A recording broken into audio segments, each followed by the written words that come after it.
Hey, you guys. All right, so I'm sitting here doing a little bit of research. All right. I don't know why I was being called to pull info on the asteroids. Um, I like to look into where the planetary transits are happening, but I also like to look into how we are being affected by the asteroids and what houses they're in, at least when we're looking at the actual energy. So, being that we have mostly all of the planetary transits all on one side of the astrological wheel, right? We have Pluto in Aquarius, we have Mars with Venus, with Neptune and Saturn in Pisces, we have Mercury, Chiron, the North Node, and the Sun in Aries, Jupiter and Uranus is in Taurus. All right, the moon is in opposition right now with Aries and Libra energy. And then the asteroids fall into place as well, right? So, in order to understand the energy that's happening right now, I like to look at the overall energy of everything happening, right, with these astrological bodies. Now, for some reason, I pulled them in order with what sign they were in, and then I separated them by element. So I did fire signs, air signs, and earth signs. I'm going to start with earth first because we have 4 asteroids that are in these 3 signs, okay? I'm going to start off with Ceres. All right, so Ceres is the largest asteroid between Mars and Jupiter. In Roman mythology, Ceres is known as the goddess of the crops, bringing abundant gifts and nourishment. Ceres is also associated with fertility, feminine cycles, and the seasons. Her daughter Persephone is taken to the underworld by Pluto for 6 months every year. While she's gone, Ceres goes into mourning, the dark and the barren fall and winter seasons, and she rejoices with her daughter returning the fruitful months of the spring and summer. Ceres' warmth and loving energy represents nurturing, planting, and healing. Wherever this asteroid appears, it should bring soulful rewards to you. And it's in the sign of Capricorn. Okay, so let's speak about Ceres being in Capricorn. Capricorn is 10th house energy, right? Capricorn has a lot to do with career. All right, it has a lot to do with goals, accomplishments. Um, it's given the energy of like being very structured and disciplined. All right, focusing in on responsibilities, things like that. So, Ceres being there, right? Which I believe Ceres is the ruling asteroid to Taurus's energy. In like basically a sister, earth sign, it's giving heavy focus on the masculine side of things.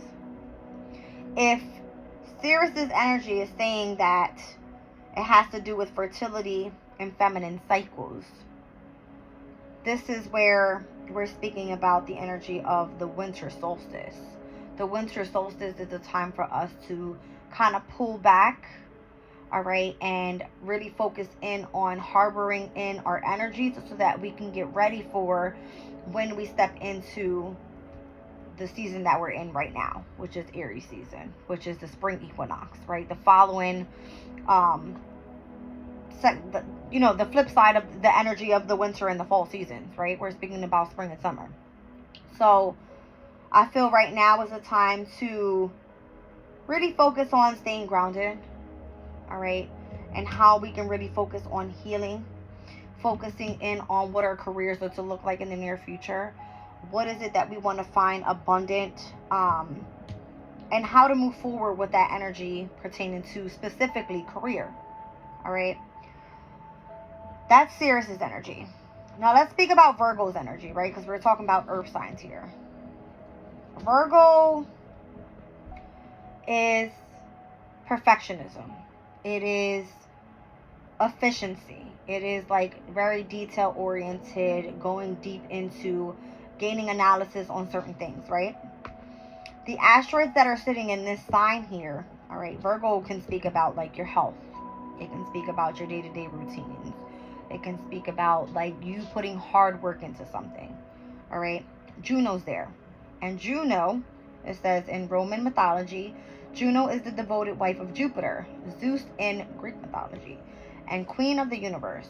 In astrology, this asteroid represents intimate relationships, marriage, commitment, and partnership, along with the complexities that come with interpersonal relationships, including jealousy and infidelity. Look for Juno in your chart to see which zodiac sign is transmitting for clues on whom you should be with and the attributes you might look for in a strong relationship, right? Asteroid is Lilith there. Asteroid Lilith is also there. According to ancient Jewish mythology, Lilith was Adam's first wife before Eve. Lilith eventually chooses exile because she is unwilling to be subservient to her husband, represented as a sexually free female demon of the night. She is often disparaged in traditional texts. Asteroid Lilith represents sexual liberation, standing up to power, and feminine rage. I just want to say that this is so crazy. I just want to say that Juno, being the asteroid of marriage, partnerships, and relationships, and asteroid Lilith is the energy of like sexual power. It's the feminine energy, right? I'm gonna need you guys to stop being whores, all right? That's what it's given. It's almost like when it comes to the energy of focusing in on your health and hard work and how you're being of service to other people and the partnerships that you're in right now and you wanting to be so powerful, it's like, it's a joke, guys. I'm joking here, but it's giving that. It's like, this is feminine energy sitting in Virgo's house of the Virgin Mary. All right, so I'll explain why I feel this way in a second, okay? It's giving like, do better. Do better, all right? If you're meant to be in a specific partnership right now with somebody, there's a lot happening where people are not trusting who their partner is and how you guys are supposed to move on, right? In a long-term relationship. That type of energy is what I'm saying. This light is super bright. Give me a second because I'm like, it's reflecting off of my glasses here. Okay, there we go. That's what it's given. That's exactly what it's given. All right. So I feel like stop trying to be so perfect in a relationship, and it's kind of giving me like the pick me, I'm the perfect wife, I'm the perfect, sex partner, I'm the greatest wife in the world, and it's like, you shouldn't have to do that. Anyway, Juno is retrograde right now. Juno will go direct very shortly here. Let me just see. Juno's going to go direct on April 21st. And I believe that is Taurus season. Okay. Speaking of Taurus, which is the last earth sign that I have here, with where this last asteroid Sedna is, all right? So Sedna says, named for an Inuit goddess, Sedna is an intriguing asteroid body in astrology. Though fairly new to the world of discovered planetary bodies, she packs a powerful punch. Sedna brings up fears around commitment in love and romantic affairs. As the goddess who feared marriage and had to be rescued by her own father, she carries the symbolism of codependent attributes in personal relationships. She is also connected to the ocean, where the goddess eventually found her home and experienced freedom. In the chart, this asteroid can bring up complex issues around healing. It also tells us a story of where and how you eventually find your own comfort and home. All right, so guess who else is in Taurus? Jupiter and Uranus, right? Jupiter is bringing in the expansion of like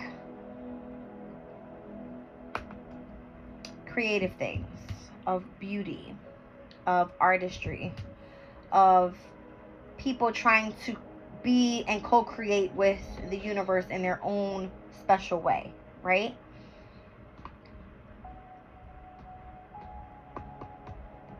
I don't know how to say this. Taurus has to do with like the second house energy. It's finances. All right. So it's like you trying to be resourceful in your own way. How can you create with the universe in your own way? All right. But there's fears apparently with Sedna being there when it comes to marriage and partnerships. All right. There's fear on commitment. All right. Especially with love. So here we have Sirius that's in Capricorn, Juno and asteroid Lilith in Virgo, and Sedna in Taurus. All earth elements that are meant to be very grounded in their energies. All right. Okay, let's move on. What was resonating with this energy as well? All right, let's go to fire signs. Yeah, let's do fire signs next. All right, so here I have Chiron, right, is the wounded healer. All right, so the asteroid is named after Chiron, the centaur, a wounded healer in Greek mythology. In astrology, Chiron represents a deep wound in our souls and our attempts to heal or deny the pain. This wound can arise in relationships and mental health situations unless properly attended to. For those experiencing personal transits to their own natal Chiron, the universe wants you to process some psychological truth so that you can come out stronger. Chiron is in Aries. Don't mind this. My kids were like messing with my stuff. All right. But Chiron, the wounded healer in the house of self, all right, and how you present yourself out into the world is like there's a wound there with you having to heal things from your past and how you were seen in relationships. And again, here we have this the North Node, right? We have the Sun, we have Chiron, and we also have Mercury in Aries right now. And there's like a heavy emphasis on this energy of needing to heal to be able to move forward. Like, this is the new astrological year. Here we are trying to, present ourselves out to the world as a different person. If you are moving on from a partnership, this is you having to heal those old wounds of having fears of moving and being committed in a partnership, that type of thing, right? All right, so where else is it? Okay, in Eris. So Eris, named for the Greek goddess of chaos, the asteroid's energy is associated with disruption, loss, and catastrophic events. In order to fully understand Eris's chaotic lesson, take a peek at the planets she's connecting to and what house she sits in. Do not despair when she shows up in your chart. She may not be drawing attention to it. She may be drawing attention to injustices and imbalances in your life and helping you learn to stand up for yourself. All right, so both of these asteroids are in Aries. Where my sign go? Oh. All right, now we're speaking about the house of self. So Sirius here in the house of career. We have Juno and Lilith in the house of hard work and health. All right, and then we have Sedna, that's in Taurus, Chiron and Eris in Aries. All right, the last fire sign, Pallas, that's in Sag. All right, so again, we're going with fire elements here. All right. Pallas, named for the Roman goddess Pallas, this asteroid, referred to as Pallas Athena, represents wisdom, creative intelligence, and reason. Where she appears in your chart can help you understand how you seek knowledge and solve problems. Pallas is also associated with warfare and can indicate where you take matters into your own hands, creating a plan of action around major life changes and opportunities. So Pallas wants like expansion and growth, wants to travel, wants to be adventurous, wants to explore in the sign of Sagittarius, right? It can speak about what? Higher knowledge, philosophy, spirituality, wants to meet new people, taste new foods, that type of energy. And gain wisdom and knowledge as you are experiencing these things in everyday life. Okay? That's the fire element. Now here we have Vesta in Gemini, which is currently going to be switching over to Cancer's energy in just a couple days here. I believe she moves out March 31st. She moves into Cancer. All right, so Vesta in Gemini, the only air element here, will now be moving into a water sign. All right, so Vesta, named for Roman virgin goddess Vesta, the bright asteroid represents sacred feminine energy and carries a light at the end of the tunnel vibe. She is like going home on a cold winter's day and sitting by a warm fireplace with your best friends. In your chart, Vesta can show you where you are devoting your energy, where you find your true calling and the causes that you choose to serve in the world. Vesta also supports the birth of children and healing among siblings. Gemini rules what? The third house is associated with siblings. All right. So what it's giving me here is Vesta is an asteroid that speaks about spirituality. It speaks about your devotion, your sacrifices. It also speaks about that spark within of what you find passionate when it comes to Gemini's energy. It's sitting in Gemini, right? So when we think of Gemini's energy, it has to do with what? It's the media, doing research. This could be transportation.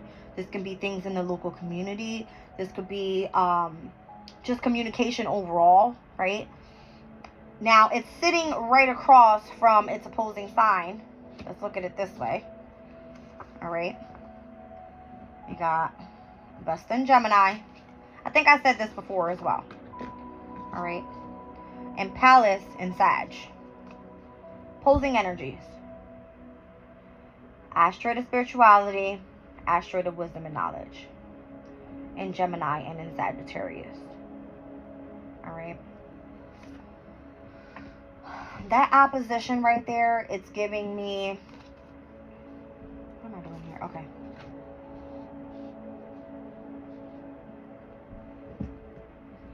Depending on where these sit in your charts. Like, I use myself for example. I'm an Aquarius. In my 9th house, which is ruled by Sagittarius, sits Libra. Where the South Node is, full moon eclipse happening today, right? Sits in my 9th house. Vesta, the asteroid of spirituality, all right, is in Gemini, which rules my 3rd house. So the energy of like that spiritual spark and wanting to gain knowledge and wisdom about that is where the polarities are calling for me to do at this time. All right. Whereas Taurus, me being an Aquarius, is my 4th house. Sedna sitting there, speaking about the energy of the comfort and home, right? It spoke of something about she is also connected to the ocean. All right. When that energy comes up, I think about Ceres. And how Ceres is also an earth element, which is my 12th house element, speaking about the energy of the ocean. It's the water element of Pisces, where we have Saturn, Neptune, Venus, Mars at this time, right?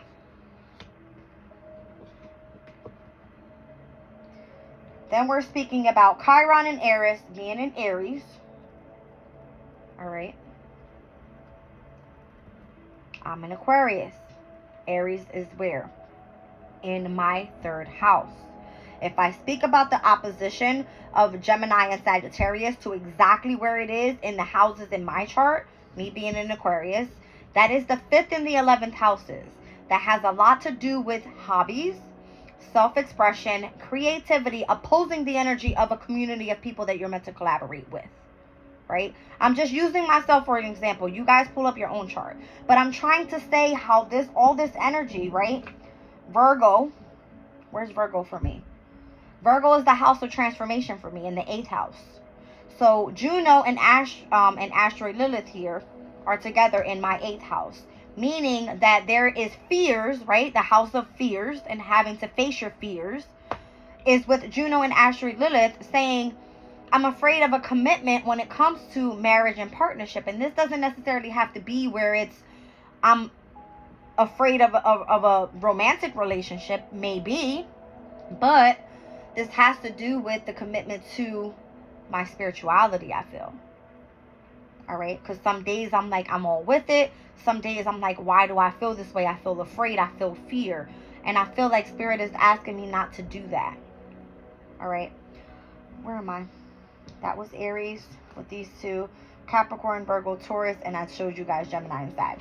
There are 3 other asteroids in this deck that I don't know. If you guys can help me out, great. There's 3 other asteroids in this deck. I have no clue where these placements are, and I would love to know. I'll read them out to you. Astrea. All right. Named after the Greek goddess of justice, this asteroid represents good judgment and can Bring clarity to how you stick to your commitments and make decisions aligned with your values and beliefs. Astrea also brings in light through its time of challenge. Where this asteroid appears in your astrology chart emphasizes your ability to stay with your goals and endure difficult moments in your life with hope and faith through the processes. All right, so Astrea, if you guys know where that placement is at this current time with the asteroids, please let me know. Just leave it in the comments. Hygeia. All right. Named for the Greek goddess of health, this asteroid is associated with mental and physical health. Hygeia can indicate our relationship to sleep, hygiene, nutrition, exercise, and holistic wellness practices. Difficult aspects and transits featuring this asteroid can indicate sudden changes in your body or a sudden onset of illness. This asteroid has a powerful influence on those who work in the wellness industry and may be a prominent player in the charts of doctors, healers, and other medical professionals. All right, I don't know where these placements are. I haven't been able to gain knowledge of those, but I do have all the other ones. And then the last one is Nessus. All right. So this asteroid is named for Nessus, a violent and devious centaur in Greek mythology. Although this asteroid meaning can be difficult to face, Nessus can unlock areas of pain in our lives so that we can begin healing. Nessus can indicate areas of our lives and personal relationships where there has been major suffering or abuse, pointing to traumas that need to be worked through. Understanding how Nessus shows up in your chart can end cycles of pain and allow for personal transformation. The only reason I asked where these placements are is because this is kind of giving me the energy of Chiron, right? Chiron, where is it? Is an asteroid that is speaking about like the wounded healer, but it is Chiron the centaur, right? This one here is, where is it? Nessus, a violent and devious centaur.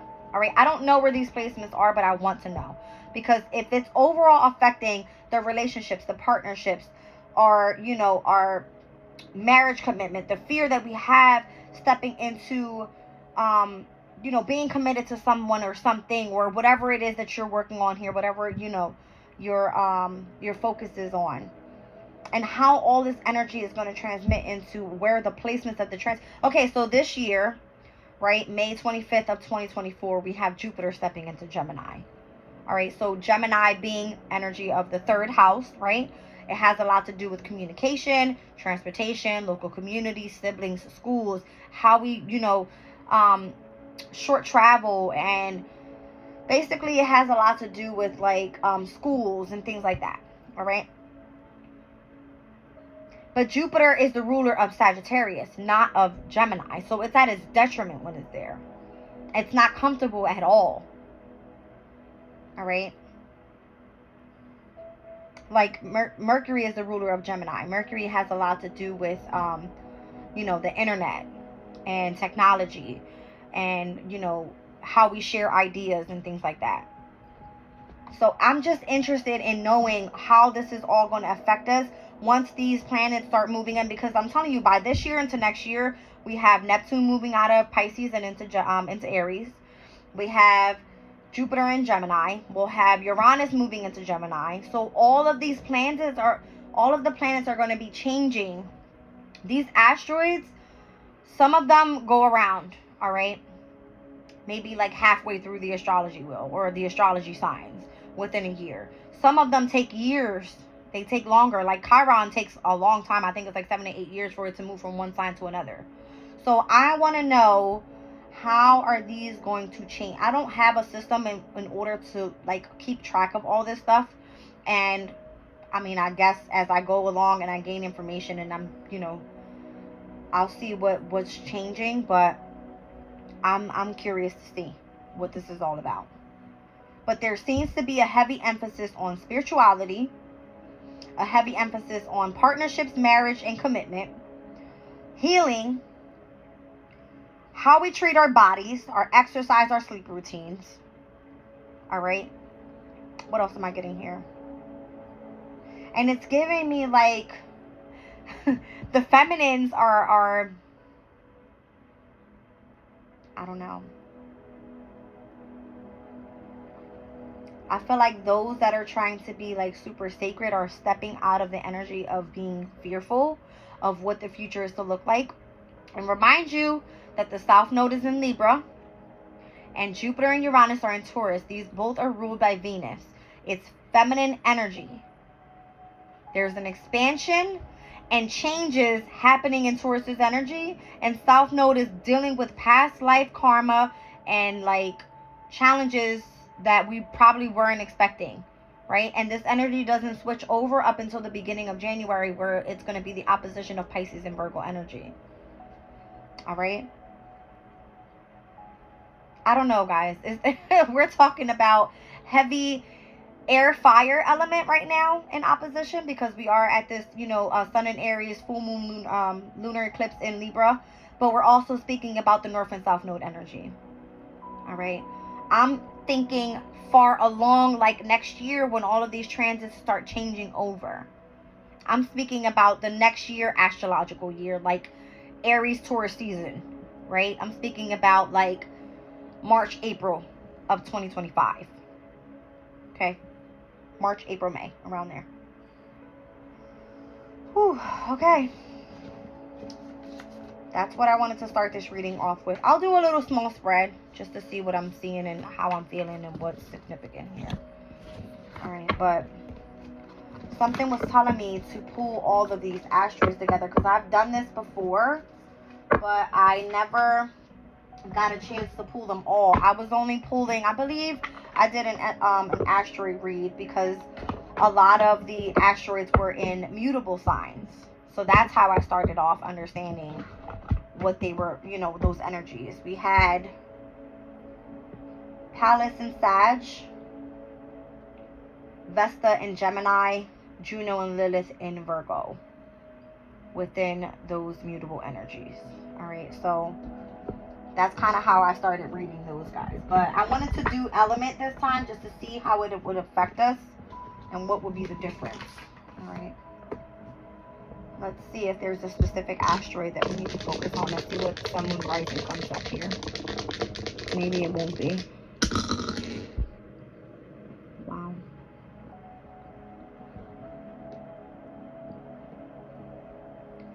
I got Libra in the second house with the energy of the moon here. I'm seeing Libra in the second house. That's Venus's energy. I'm obviously seeing full moon energy in Libra, but this would be Sun, Moon, Rising energy for Virgo. So Juno and Lilith is where Spirit wants me to focus right now. All right, well, Libra being in the second house.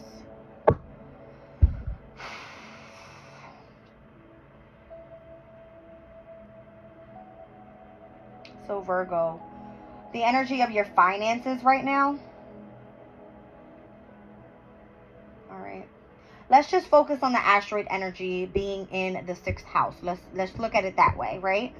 Let's look at how our everyday routines are being affected, our health, meaning mind, body, and spirit, right? How we are being of service to other people. What else? Obviously, Virgo's energy is all about efficiency and detail-oriented and being very analytical, very organized. All right, it can even show expressions of like perfectionism. So let's just look at it that way.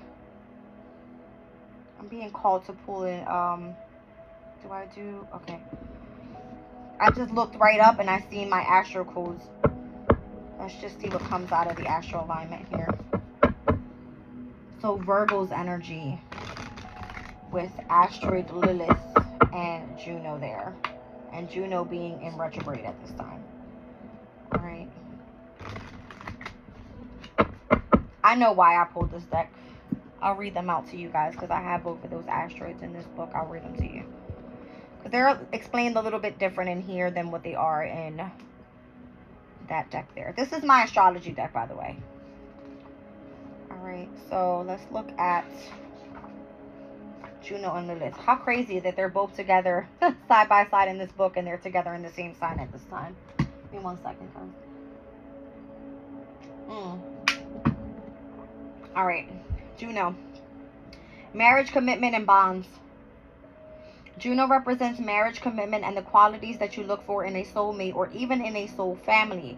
It can also reveal how insecurities manifest within relationships through jealousy, inferiority, and tolerance of toxic behaviors.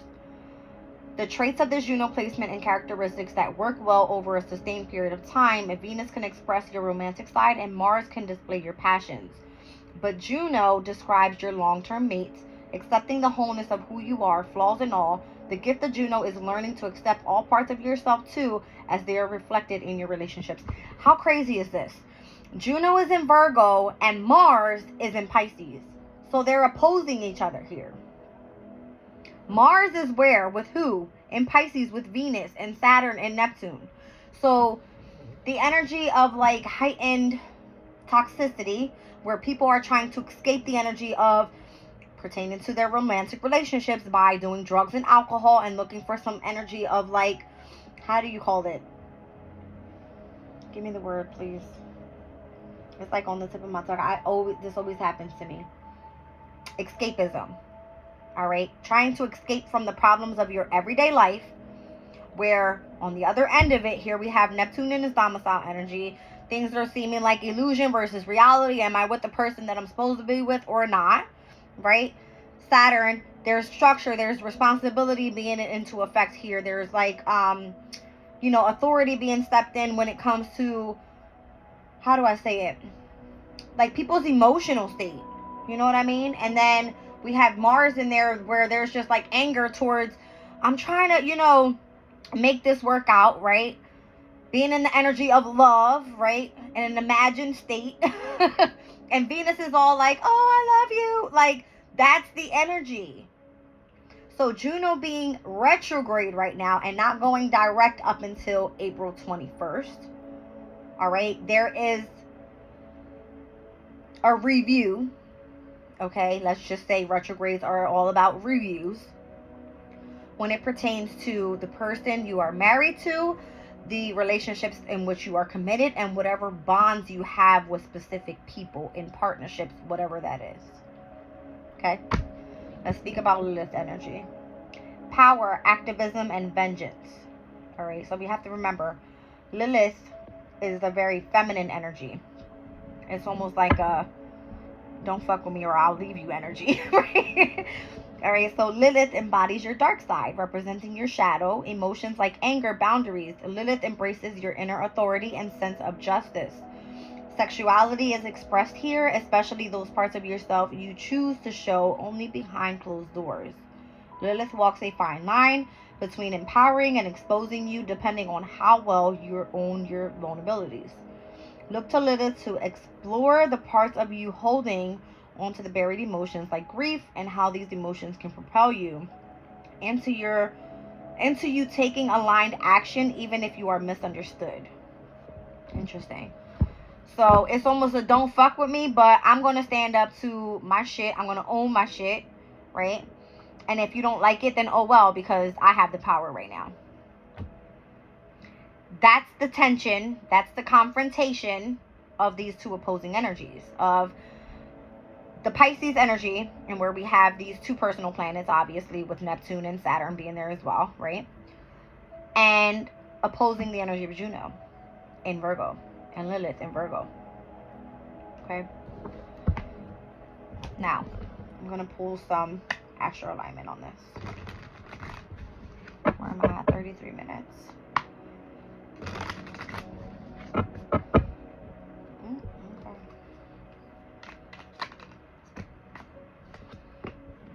Quincunx, obviously, there's some sort of discord there. New moon energy, Imam Colby, home, square, cusp, transition. Let's see where else.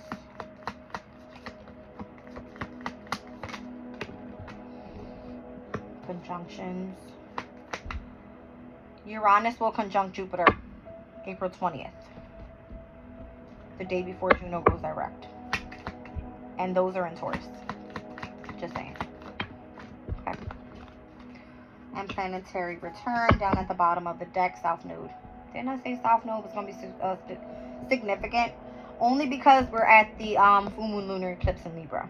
All right, so there's an expansion right now, a culmination, a completion of Libra's energy. Libra rules over 7th house, right? Of partnerships, relationships, contracts, things like that.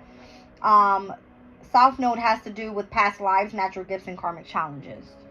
All right, so it has to do with that energy pertaining to the specific relationships or whatever you are involved in, whatever this is. All right, so discord, adjustments, and dissonance with quincunx energy. New moon energy, meaning you need to step into the energy of creating something new, setting your intention or your potential on something new. All right, Imam Koli can speak about you healing your inner child, you tapping into the energy of your roots and your origins and where you came from and how that expresses who you are as a person. Square shows some sort of tension and disharmony, obviously. It has a lot to do with the divine. I'm getting the divine masculine and feminine energies. All right, so this is like in opposition to each other. All right, these energies. The cusp is the transition that we're in right now, and we are still in that transition, right? Like, I mean, obviously we just had this whole moving out of Pisces energy into Aries energy, but not only that, we're going through eclipse time right now. So this is full moon lunar eclipse in Libra, whereas within another week or so we're going to have the new moon in Aries, right? So this is stepping out of completing some sort of relationship, contract, partnership, or whoever this is for you, or whatever this is for you, and stepping into something new. All right, so the new moon in Aries speaks about self. It speaks about how you step in and represent yourself out into the world type of energy. All right, so there's a transition happening there. All right, the conjunction I feel of Jupiter and Uranus in Taurus is going to be significant. That one happens at 21 degrees. I can read those Sabian symbols out for you guys because that might be significant for this energy as well. And then the planetary return. The only planetary return we have going on right now is Neptune in Pisces, right? So Neptune in Pisces wants you to utilize your energy of your imagination, your creativity, to step out of the energy of illusionment and to step into reality. It wants you to dream of a world that you could never imagine so that you can manifest that and bring that into your reality, right? What type of relationship do you want to be in? What type of partnership do you want to have? Who do you want to be committed to? What do you want to be committed to? Those are the questions that you should be asking yourself at this time. All right, I'm being called to pull that energy. Whew, maybe I should do that in a separate read. I don't want to do that right now because I guess I can, just to kind of get you guys prepared of what we're going to be looking at. All right, let's look at it.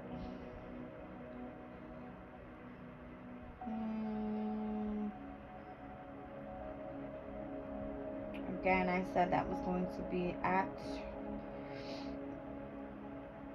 let's see, 21 degrees. So we'll do 21 to 22 degrees. Let's do 22 degrees of Taurus. All right, let's look at it. And obviously, Jupiter, again, is expansion, it's growth. Uranus brings in major changes, right? Revolutionary change. At 22 degrees of Taurus, a white dove over troubled waters is the Sabian symbol there. All right, so this specific depiction, it says reading signs. Nature will always produce some symbolic expression of the currently important message for those who can read the signs. Reading the mysteries, symbols in nature. I don't know why I said I wanted to start this reading off with the asteroids, but we have the most asteroids at this time in the earth elements. All right. I don't know why I feel the need to say like nature and being grounded and embodying the energy of like, I don't know, of earth, I guess, right? So it says, by contrast to books, there are sometimes signs. These arise out of larger life rhythms and are more indicative of the greater picture, the culture vibration as contrasted to the individual.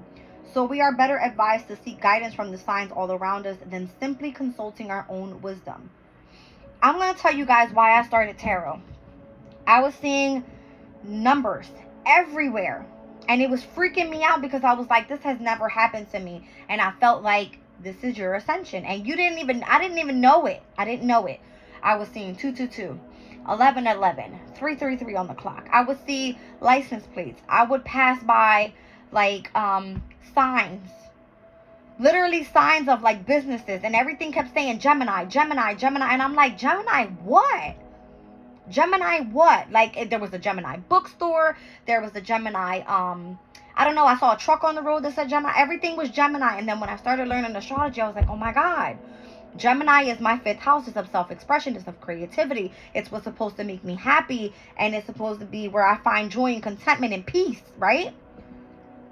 Here I go.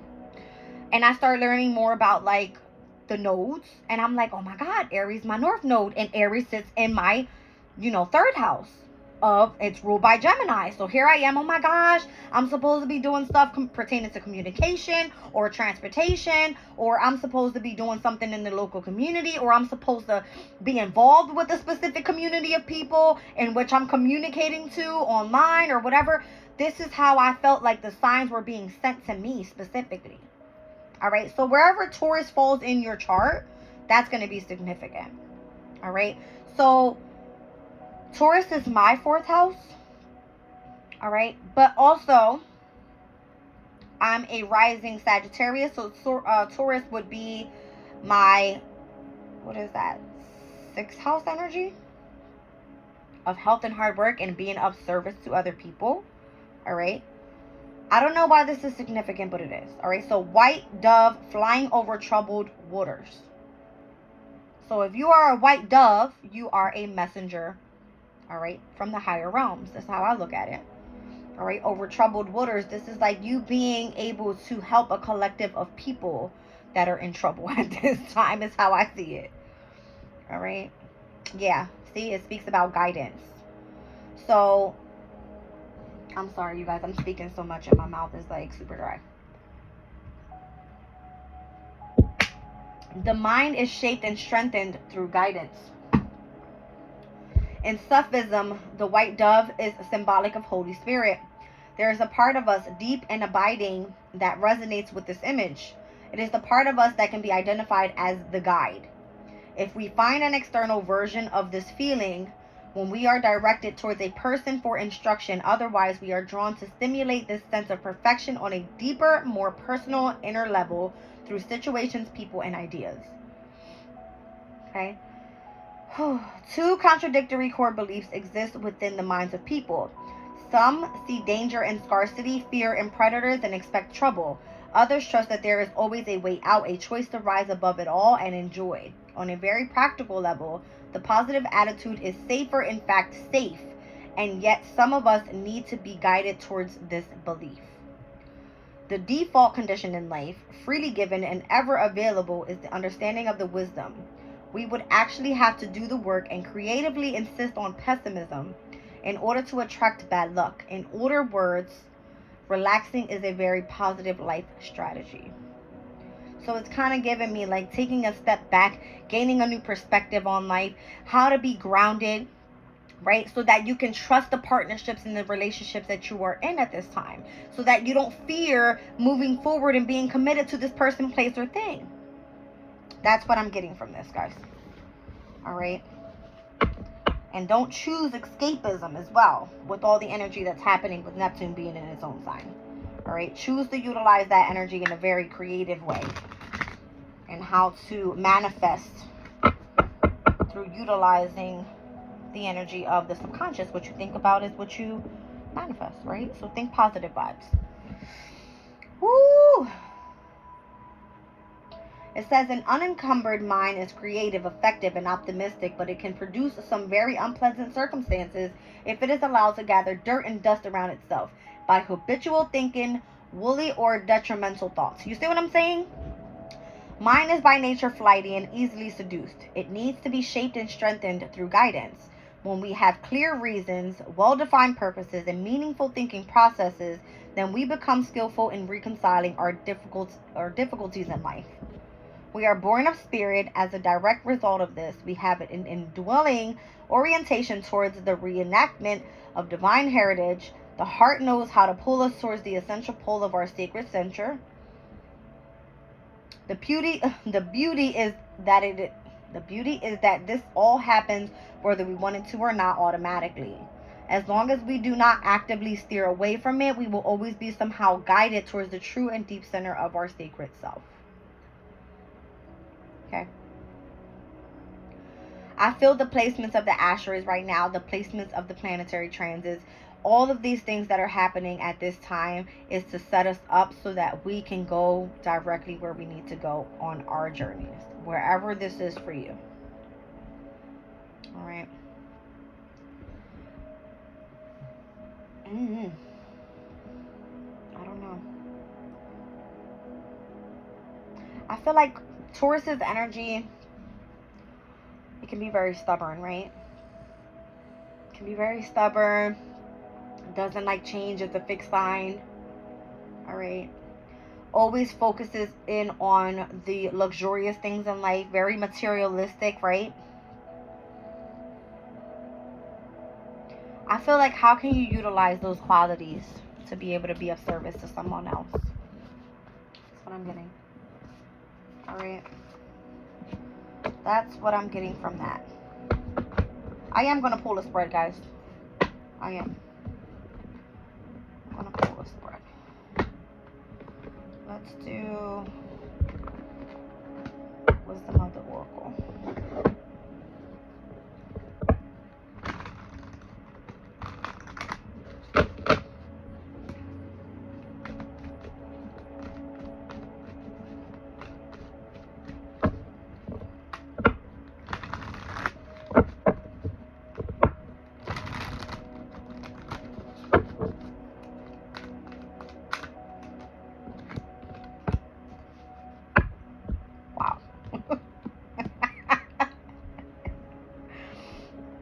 Soulmates. Chaos and conflict. Not for you. If it feels like this isn't the person, place, or thing for you. Alright, because we're speaking about a relationship fostering personal growth, a harmonious relationship, something that involves love, friendship, or companionship here that's supposed to be evolving and transforming. But if it's coming out with disarray, all right, with being at cross purposes with another person, the tension of opposites, which, what did I say? We're in Aries and Libra, right? Self and relationship. And we're speaking about the value of chaos before order. Whatever is not for you is because rejection is God's protection. That's why. Something that's being denied to you. That person, place, or thing is not part of your fortune cookie, baby. Like, that's what it's giving. The numbers 41, 33, and 6 could be significant.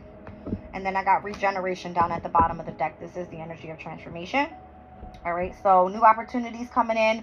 Second chances could be coming in. I mean, if you guys want to reconcile and try to rebirth this whole energy, great. All right, but this is failures being replaced with something better. All right, and it's speaking about nature's cycle. We spoke about the energy of nature here, right? And this is an ending to a new beginning energy.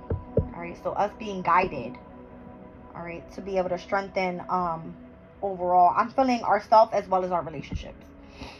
That's what I'm getting. All right, put this back.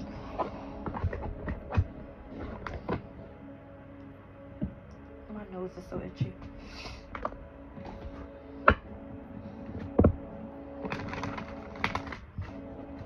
Okay. I asked Spirit, I'm like, I just used this deck earlier. Do I keep it? Spirit said, oh, yes. I don't know if you guys heard the gap in the music there. That's how my spirit guys communicate with me here on this channel. So if you guys hear that, then that's a confirmation. All right. And I always tend to say what I was thinking at that time. Okay.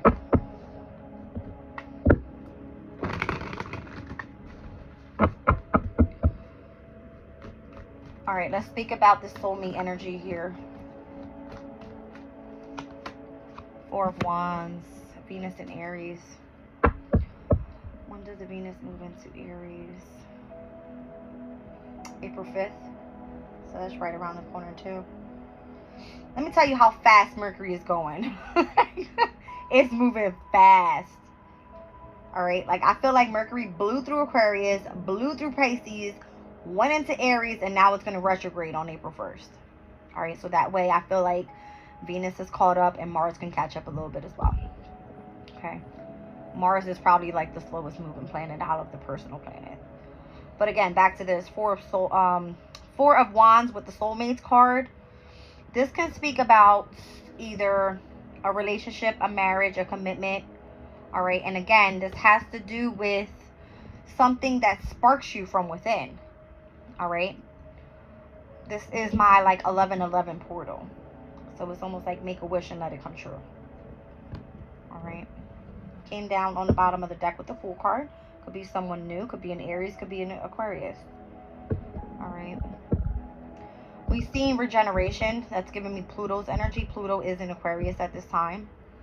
All right. And Aquarius's energy sextiles over to the energy of Aries, where Sun and Mercury and Chiron and the North Node is right now. So this can be great energy for a new beginning. You know what I mean? Yeah. There's the Queen of Wands down at the bottom of the deck. Just remain confident. Go after what it is that you want to manifest. All right. You have to do something that literally sparks you from within.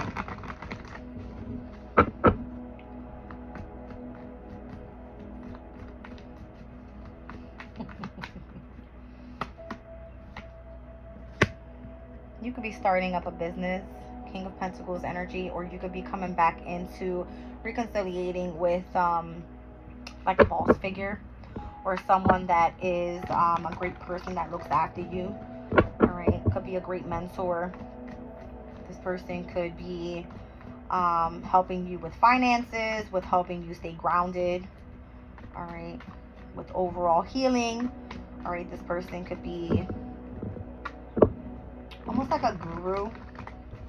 All right. If this person does like healing practices. All right. Kind of what it's giving me there as well. What's this chaos and conflict? All right. This is like, again, the value of chaos before order. What's this? Two of Pentacles. There may be where you need to start adapting to some sort of changes that are happening in the energy. I already spoke about the asteroids. I spoke about the planetary transits and where they are and how they're affecting the overall collective, right? Again, this is going to be different from everybody depending on where it falls in your chart. But I'm speaking collectively with where the energy is right now. These are things that could be coming up. These are things that we may be seeing already. Okay. Let's see. Two of Pentacles energy. There's Jupiter and Capricorn's energy. So there may be where the opposition of whatever sign, right? This could be an Aries and Libra energy. The opposing energies with the confrontation, it's not good. It's like someone trying to remain in control. You wanting to remain in control of yourself, or you trying to remain in control of a specific relationship. That's what this Two of Pentacles energy means. Jupiter and Capricorn. All right, so this can be like a very authoritative energy. All right, the energy of I'm going to focus in on the responsibilities right now. You're not going to do anything. You're going to sit back. You're going to just, that type of energy, okay? Which in fact leaves someone feeling entrapped. Or this could be you within yourself. All right, so this is in here a reflection of self. Where in the mental state, there's a symbolic energy of you going back and forth with the divine masculine and feminine energies within yourself. You see what I'm saying? Like, I'm going to be the one to remain in control. No, you need to stay back and control your emotional state. Like, this is like the subconscious. This is you speaking to yourself, right? I don't know. We'll see.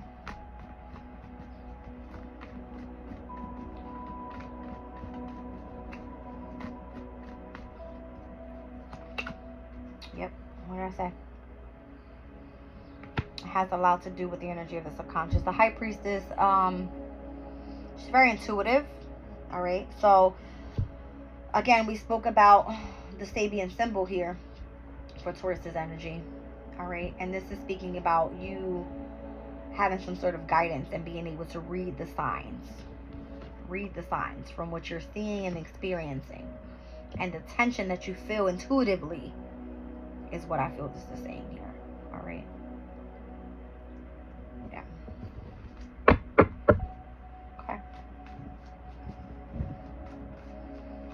That High Priestess energy, for me, I feel that's like Neptune's energy. Could also be the energy of the moon. All right. So within your emotional state. Rejection is God's protection here with the card not for you. The Emperor. Again, this could be a masculine energy in your life. This could be a business that you're trying to start. This can be a father figure. All right.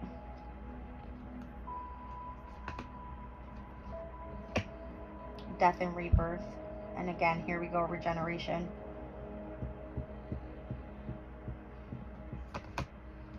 Knight of Pentacles. Things are going to come in slowly. The energy of transformation, at least, is going to come in slowly. Where the masculine Aries energy is the very beginning of it. All right. So the Emperor energy is like you stepping back into your power. You're stepping back and showing who you are as a person.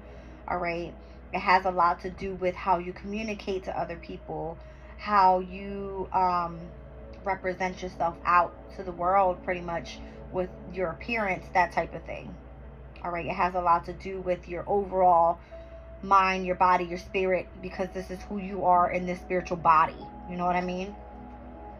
So regeneration.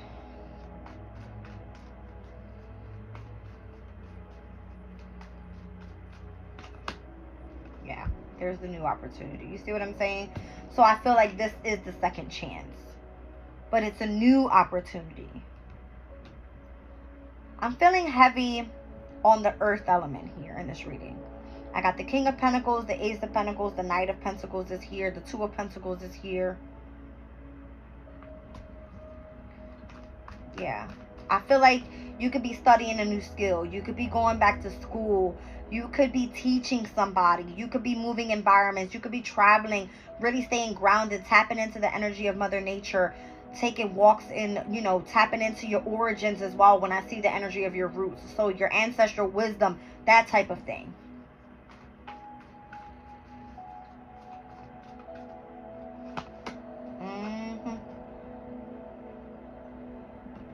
All right, so I feel like it has a lot to do with the energy of your spirituality as well. Spirit said, pull the last card on the bottom of the deck, Four of Swords. You're healing right now. You're healing. And it has a lot to do with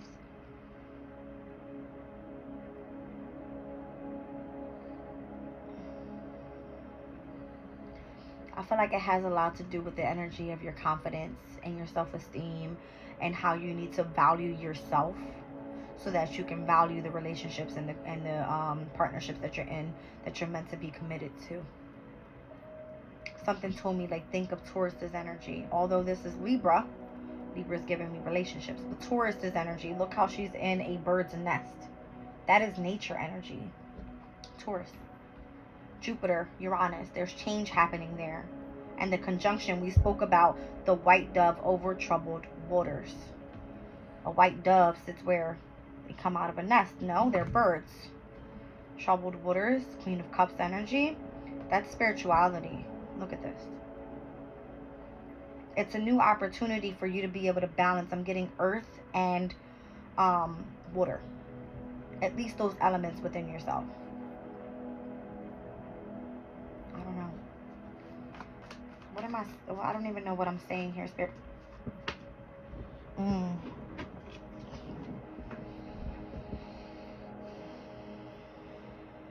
Expect the unexpected. There's changes coming. Tower comes out.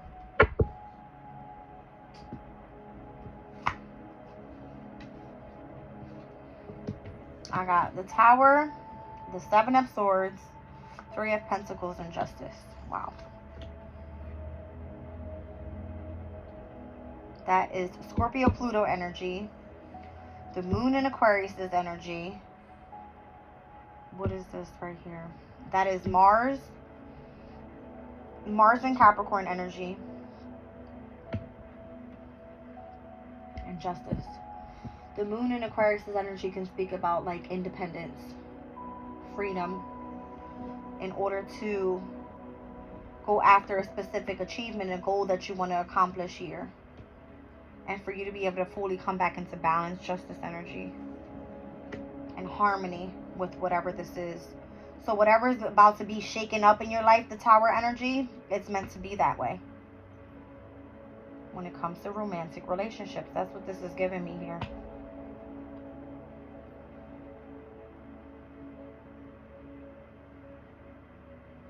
I feel like the shakeup is going to be where there needs to be strategy in order to move forward and do what it is that you love to do. This is individually speaking to people.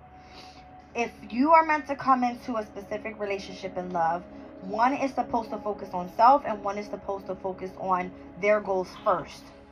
So that way you guys can come together in unity to be able to collaborate with each other in a specific loving romantic relationship.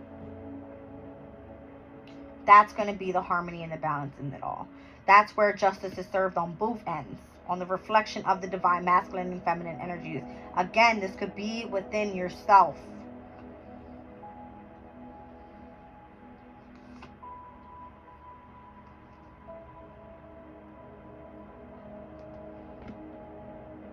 Alright. This kind of just gave me the energy of spirituality, because this card, Three of Cups, speaks about kindred spirits.